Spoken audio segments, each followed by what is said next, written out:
मंजीत एक गरीब लड़का था। गांव के बाहर उसकी एक छोटी सी पान की दुकान थी। अभी कुछ ही दिन पहले उसकी नई नवेली दुल्हन रूपा उसे खरी खोटी सुना रही थी। मायके में तो गरीब थी ही, सोचा था ससुराल में जाकर राज करूंगी, लेकिन यहाँ तो लगता है वहाँ से भी ज्यादा गरीबी के दिन देखने पड़ रहे हैं। इससे अच्छा तो मेरी शादी कालू नाई से ही हो जाती, तो वो भी मुझे पलकों पर बिठा कर रखता। हाँ अरे हाँ, कालू नाई ना हुआ कोई राजकुमार हो गया। अरे अब इसमें मेरी क्या गलती है? ये पहाड़ी शहर जो हटने का नाम ही नहीं ले रही। न जाने कौन सी दुश्मनी निकाल रही है मुझ गरीब से। और एक तुम हो जो सुबह से खरी खोटी सुनाई जा रही हो। गाल तो देखो, गुस्से में टमाटर की तरह लाल हो गए। टमाटर की तो बात ही ना करो, जानते हो ना कितने महंगे हो गए हैं। मैं तो टमाटर की चटनी के लिए भी तरस गई हूँ। और तुम्हारा काम देखकर तो मुझे तो ऐसा लगता है जैसे लोगों ने पान ही खाना छोड़ दिया है। अरे पगली, लोग इस मौसम में पकौड़े खाते हैं, पान नहीं। तो पकौड़े ही बेच लो, कुछ तो करो। क्या पकौड़े बेच लूं? लेकिन ये तो बताओ, पकौड़े बनाएगा कौन? मैं बनाऊंगी पकौड़े और तुम बेचोगे। अब तो बस थोड़ा बारिश रुकने का इंतजार था। जैसे ही बारिश रुकी, मंजीत पकौड़े बनाने का सामान ले आया और दोनों पकौड़े बनाने की तैयारी में जुट गए। लो, हो गया सामान तैयार। अभी मैं पकौड़े तल देती हूँ, तब तक आप बाहर मेज बिछा लीजिए। कुछ लोगों को बताइए तो सही कि हम लोग पकौड़े बनाकर बेचने वाले हैं। अरे हाँ, ये भी ठीक कहा तुमने। मैं बाहर सबको बुलाकर बताता हूँ। ओ बिरजू भैया, चमेली काकी, हरिया काका, अरे जरा इधर आओ। आज से पकोड़े बेचने का काम शुरू किया है। अरे जरा शुरुआत तो करो। अंदर से रूपा टोकरी भरकर पकौड़े ले आई। बिरजू बोला, अरे वाह, ये भी अच्छा हुआ कि तुम गांव में ही पकोड़े बेचने लगे। अब पकोड़े बनाने के लिए घरवाली की खुशामद तो नहीं करनी पड़ेगी। चमेली काकी ने कहा, अरे वाह, खुशबू भी बहुत अच्छी आ रही है, मुंह में पानी आ गया। अब एक प्लेट दे ही दो। काकी 20 रुपए की प्लेट है। कोई नहीं, तुम दो तो सही। हमें भी मालूम है कि बेसन और तेल बहुत महंगे हो गए हैं। मंजीत के सारे पकौड़े बिक गए। गांव वालों ने जमकर तारीफ की। रूपा और मंजीत बहुत खुश हुए। उन्हें तो उम्मीद ही नहीं थी कि पहले ही दिन उनके इतने सारे पकौड़े बिक जाएंगे। शाम को कुछ लोग पहले से बोल गए, भाई सुनो मंजीत, आज तो हमें पकौड़े मिले नहीं, लेकिन कल जरूर मिलने चाहिए। जरा हम भी तो देखें, ऐसा क्या है तुम्हारे पकौड़ों में जो पूरे गांव में तारीफ हो रही है। रूपा, मुझे तो कल की चिंता होने लगी है। कल बहुत सारे पकौड़े बनाने होंगे। आप चिंता मत करो, मैं सुबह जल्दी उठकर बना लूंगी। सुबह जब मंजीत की आँख खुली, तब तक रूपा बहुत सारे पकौड़े तल चुकी थी। मंजीत खुश होकर बोला, रूपा, अगर तुम यूं ही मेरा साथ देती रही तो देखना, एक न एक दिन सफलता हमारे कदम जरूर चूमेगी। कई महीने गुजर गए। कुछ दिन तो गांव में पकौड़े खूब बिके, लेकिन धीरे धीरे अब ग्राहकों की संख्या कम होने लगी। लगता है अब ये काम गांव में ज्यादा नहीं चल पाएगा। मैं तो कहती हूँ कि आप गांव से बाहर पकौड़े बेच आया करो। हाँ, ये बात तो मैं भी सोच रहा हूँ। क्यों ना एक ठेला ही ले लूं। मंजीत अब पकौड़े ठेले पर बेचने लगा। मंजीत पकौड़े वाले का दूर दूर तक नाम होने लगा। उसके आने से पहले ही लोग उसके इंतजार में खड़े रहते थे। मंजीत के ठेले से कुछ दूरी पर ही सोनू शिकंजी बेचा करता था। वह मंजीत के पकौड़ों की बिक्री देखकर उससे बहुत जलने लगा। एक दिन सोनू सोचने लगा, मुझे कुछ करना चाहिए जिससे इसका ठेला यहाँ से हट जाए। इसके यहाँ रहने से मेरी शिकंजी की बिक्री कम हो गई है। इसे भगाने की कोई तरकीब निकालनी पड़ेगी। सोनू ने आवाज दी।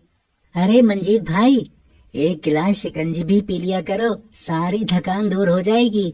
लेकिन बदले में 1 प्लेट पकौड़े भी देने पड़ेंगे। अरे हाँ, क्यों नहीं, मैं भी देता हूँ। सोनू ने उसे शिकंजी दी और मंजीत ने उसे पकौड़े दे दिए। शिकंजी पीते ही उसे नींद आने लगी। वैसे भी अभी ग्राहक नहीं थे, इसलिए वह चादर बिछाकर वहीं लेट गया और उसे गहरी नींद आ गई। अरे वाह, शिकंजी में मेरी मिलाई नींद की गोली असर कर गई। अब मैं जल्दी से ये पकौड़े घर ले जाता हूँ। बच्चे पकौड़े खाकर बहुत खुश होंगे। 1 घंटे बाद मंजीत की आंख खुली। उसने देखा कि ठेले पर सिर्फ 2-4 पकौड़े ही रखे हैं।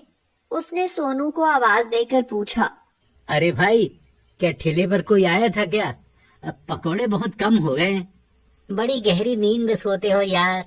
मैं तो घर खाना खाने चला गया था, मुझे कैसे पता होगा। मंजीत को लगा कि क्या पता उसके सोने के बाद कोई पकौड़ों को उठाकर ले गया हो। वह सोनू से बोला, वैसे शिकंजी बहुत अच्छी थी, पीने के बाद बहुत सुकून मिला। सोनू रोज उसे शिकंजी में नींद की गोली डालकर दे देता और मंजीत के सोने के बाद वह उसके सारे पकौड़े अपने घर लेकर चला जाता। मंजीत बहुत परेशान था। वह सोचने लगा, ये हो क्या रहा है? आजकल मुझे इतनी नींद क्यों आती है और सारे पकौड़े खत्म कैसे हो जाते हैं? हमेशा आलस में रहना अच्छी बात नहीं है। जरा चौकस रहा कीजिए। मैं रोज इतनी मेहनत से पकौड़े बनाती हूँ और आपके सारे पकौड़े चोरी हो जाते हैं। ऐसे क्या आसपास वालों को भी कुछ पता नहीं चलता क्या? किसे पता होगा? पास में सिर्फ एक शिकंजी वाला है, वो भी मेरे सोते ही अपने घर खाना खाने चला जाता है। सुनो, तुम बाहर कुछ खाते पीते तो नहीं? हाँ, दोपहर में 1 गिलास शिकंजी जरूर पीता हूँ। क्या? अच्छा, ये सब खेल शिकंजी का तो नहीं? अरे नहीं, बदले में वो 1 प्लेट पकौड़े भी लेता है। तब तक बहुत पकौड़े होते हैं, लेकिन सोने के बाद सब खत्म। कुछ कहने की जरूरत नहीं, मैं सब समझ गई। कल जो पकौड़े बनाऊंगी ना, वो बेचना मत और शिकंजी भी मत पीना। बाकी मैं सब देख लूंगी। अगले दिन सोनू ने पूछा, अरे भाई मंजीत, आज पकौड़े नहीं बेचे? नहीं भाई, आज मन कुछ ठीक नहीं है। नींद आ रही है, कुछ समय सो जाता हूँ, उसके बाद बेचूंगा। मंजीत सोने का नाटक करके लेट गया। सोनू उसे सोते हुए देख सारे पकौड़े टोकरी में भरकर चलता बना। उसने अपनी पत्नी को पकौड़े देते हुए कहा, आज तो वो जल्दी सो गया, इसलिए मैं सारे पकौड़े उठा लाया। चलो बैठकर खाते। पकौड़े खाते ही सोनू और उसके परिवार को तुरंत ही बुरी तरह दस्त लग गए। सोनू घबराकर बोला, हे भगवान, ऐसा तो पहले कभी नहीं हुआ। आज तो भगवान ही बचाए। शौचालय से आते ही दोबारा जाना पड़ रहा है। आज जब से पकौड़े खाए हैं, बुरी हालत हो गई है।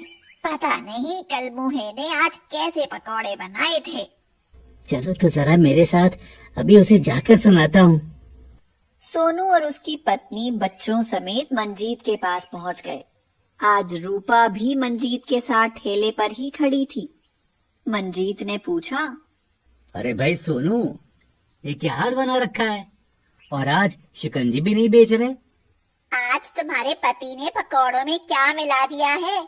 जब से खाए हैं जान निकली जा रही है। लेकिन तुमने तो पकौड़े खरीदे ही नहीं, फिर कहाँ से खा लिए हमारे पकौड़े? मुझे माफ कर देना। मैं रोज तुम्हारे पकौड़े चुराकर अपने बच्चों को खिला देता था, लेकिन कभी कुछ नहीं हुआ और आज जान पर बन रही है। देखो, मैंने पकड़ लिया ना चोर।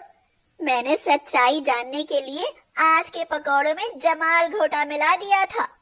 अब आया ना मजा चोरी के पकौड़े खाने में। सोनू और उसकी पत्नी उनसे माफी मांगने लगे। चलो, हमने माफ किया और आगे से कभी पकौड़े खाने हो तो हमारी दुकान पर आ जाना।